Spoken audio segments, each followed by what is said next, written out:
VK Mishra present. हमारे channel पर बने रहने के लिए हमारे चैनल को लाल बटन दबा करके सब्सक्राइब करें और साथ में बेल आइकन घंटी दबाएं। जय श्री राधे कृष्ण। आप सभी का हमारे YouTube चैनल पे बहुत बहुत स्वागत है।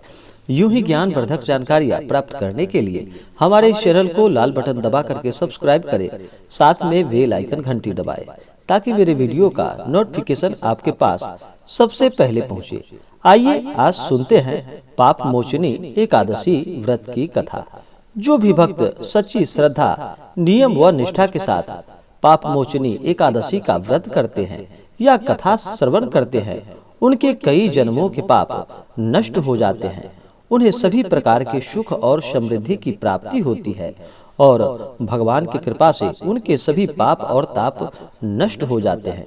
तो आइए सुनते हैं चैत्र माह के कृष्ण पक्ष में पड़ने वाली एकादशी, इसे की पाप मोचनी एकादशी कहा जाता है। पाप मोचनी एकादशी के दिन भगवान विष्णु के चतुर्भुज रूप का पूजन किया जाता है।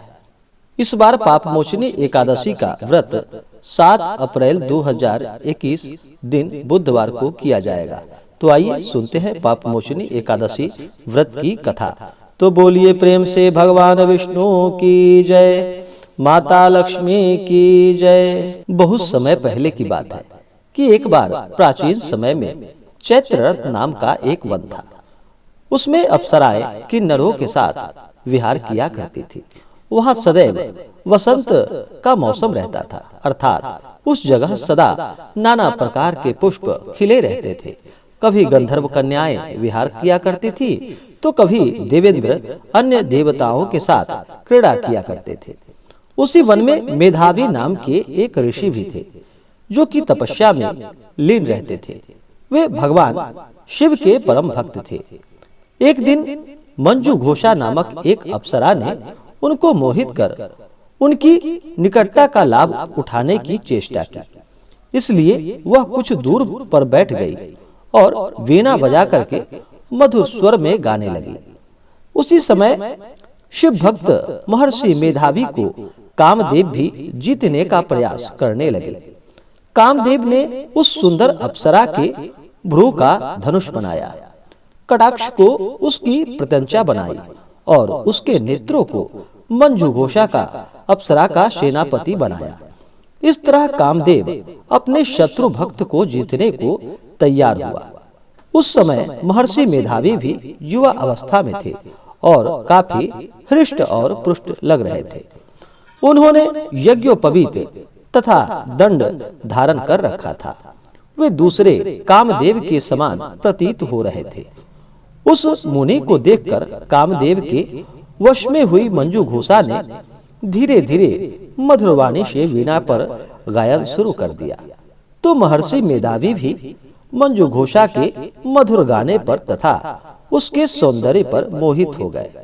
वह अप्सरा मेधावी मुनि को कामदेव से पीड़ित जानकर उनसे आलिंगन करने लगी। महर्षि मेधावी उसके सौंदर्य पर मोहित होकर शिव रहस्य को भूल गए और काम के वशीभूत होकर उनके साथ रमण करने लगे। काम के वशीभूत होने के कारण मुनि को उस समय दिन रात का कुछ भी ज्ञान न रहा और काफी समय तक वे रमण करते रहे। तदुपरांत मंजू घोषा उस मुनि से बोली कि हे ऋषिवर, अब मुझे यहाँ बहुत समय हो गया, अतः आप मुझे स्वर्ग जाने की आज्ञा प्रदान कीजिए। अप्सरा की बातें सुनकर मेधावी ऋषि ने कहा कि हे मोहिनी, संध्या को तो तुम आई हो और प्रातः काल होने पर चली जाना। ऋषि के ऐसे वचनों को सुनकर अप्सरा उनके साथ फिर से रमण करने लगी। इस प्रकार दोनों ने साथ साथ बहुत सारा समय बिताया।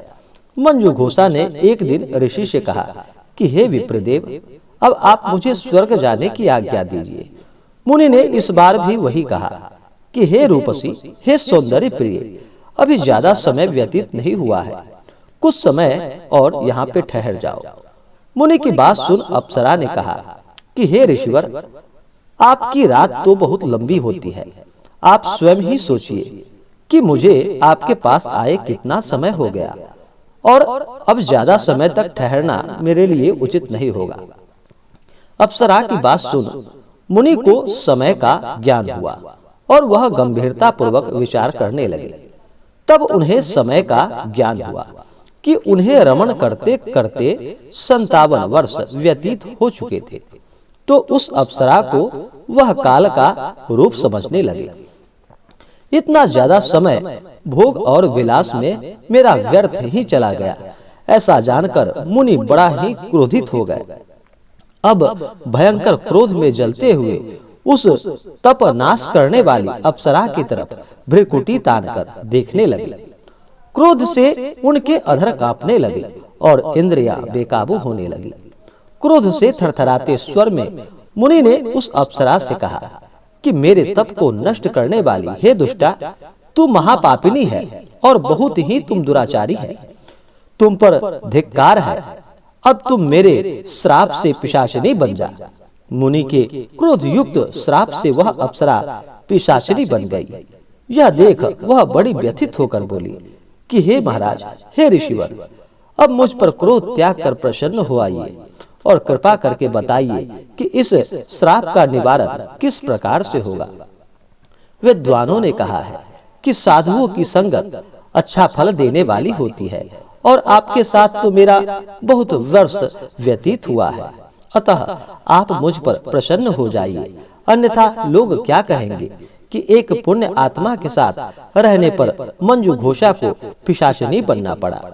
मंजू घोषा की बात सुनकर मुनि को अपने क्रोध पर अत्यंत ग्लानि महसूस हुई, साथ ही अपनी अपकृति का भय भी हुआ। अतः पिशाचिनी बनी मंजू घोषा से मुनि ने कहा, तू मेरा बड़ा बुरा तुमने किया है, किंतु फिर भी मैं तुझे इस श्राप से मुक्ति का उपाय अवश्य ही बतलाऊंगा। चैत्र माह के कृष्ण पक्ष की जो एकादशी आती है उसका नाम पापमोचनी एकादशी है।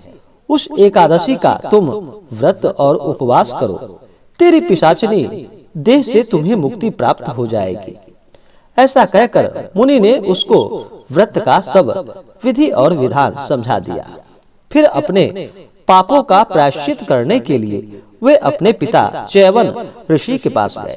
च्यवन ऋषि ने अपने पुत्र मेधावी को देखकर कहा कि हे पुत्र, ऐसा क्या तूने किया है कि तेरे तप नष्ट हो गए हैं, जिससे तुम्हारा समस्त तेज मलिन हो गया है।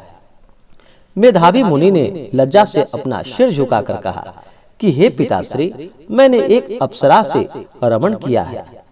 यह मैंने बहुत बड़ा पाप किया है।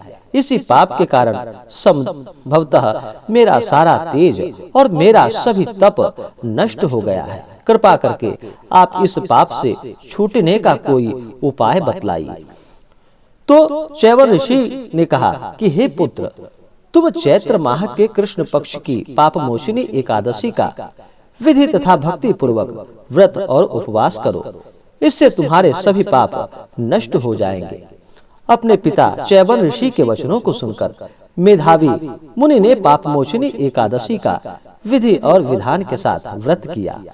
उसके प्रभाव से उनके सभी पाप और ताप नष्ट हो गए। मंजू घोषा अप्सरा भी पापमोचनी एकादशी का उपवास करने से पिशाचिनी की देह से जल्द ही मुक्त हो गई और अपना पुनः सुंदर रूप धारण करके वह स्वर्गलोक को चली गई। इस प्रकार से भगवान विष्णु की कृपा से, लक्ष्मीपति की कृपा से सभी के पाप नष्ट हो गए। इसी प्रकार जो भी भक्त सच्ची श्रद्धा के साथ, नियम व निष्ठा के साथ पापमोचनी एकादशी का व्रत करते हैं, कथा श्रवण करते हैं, ब्राह्मणों को भोजन कराते हैं, ब्राह्मणों को दान दक्षिणा देते हैं, गरीबों को भोजन कराते हैं, तो उन्हें भगवान विष्णु की कृपा से परम फल की प्राप्ति होती है और उनके सभी पाप ताप नष्ट हो जाते हैं और उन्हें सभी प्रकार के सुख और समृद्धि की प्राप्ति होती है। तो बोलिए प्रेम से भगवान विष्णु की जय, माता लक्ष्मी की जय। तो आशा करता हूँ कि यह जानकारी आपको अच्छा लगा हो। ऐसे ही ज्ञानवर्धक जानकारियाँ प्राप्त करने के लिए हमारे इस चैनल को लाल बटन दबा करके सब्सक्राइब करें, साथ में बेल आइकन घंटी दबाएं ताकि मेरे वीडियो का नोटिफिकेशन आपके पास सबसे पहले पहुंचे। वीडियो को लाइक और अपने मित्रों तथा दोस्तों के साथ शेयर करें। सुखी रहे और स्वस्थ रहे। जय श्री राधे कृष्ण। धन्यवाद।